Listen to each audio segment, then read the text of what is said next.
As part of the topics related to this section, we'll be exploring the MapReduce functions that are available as part of the core Python. We have filter and map directly out of Python. We can leverage those things without importing anything. We have functions such as reduce as part of functools. We have several other functions as part of itertools such as group by. We'll be exploring some of those functions as we proceed further, and for that we need dataset. If you are following our course, by now you should be familiar with these two datasets, orders and odd items.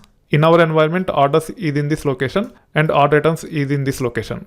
If you set up in a different environment, make sure you understand the path of these datasets, orders as well as odd items. And also I just want to reiterate the structure of orders and odd items. Orders have 4 fields: order ID, order date, order customer ID, and order status. Order items have 6 fields: order item ID, order item order ID, order item product ID, order item quantity, order item subtotal, and order item product price. You can also get the details about the data types along with the names. When it comes to relationship, orders is parent dataset to order items and will contain one record per order. Each order can contain multiple items, and those items are there as part of the order items, and hence order items is child dataset to orders and can contain multiple entries for a given order item order ID. So order item order ID is the second element in order items, whereas order ID is the first element in orders. Using these two fields, they are related to each other.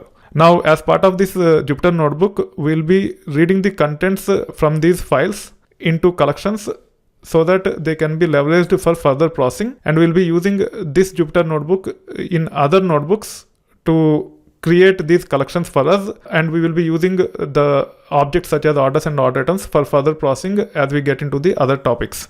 That being said, this will take care of reading the contents from this file into a string called as orders_raw, and this will take care of splitting the string called as orders_raw using line breaks such as newline characters. Orders is of type list, which will contain strings in it, and you can actually see first 10 elements in the orders. They are nothing but the records from the orders itself. You can also get number of elements from orders. It is nothing but 68,883. We can also take care of the same thing with order items also. By the end of it, order items will contain all the records from order items file, and we have 172,198 of them. You can preview how the data look like here.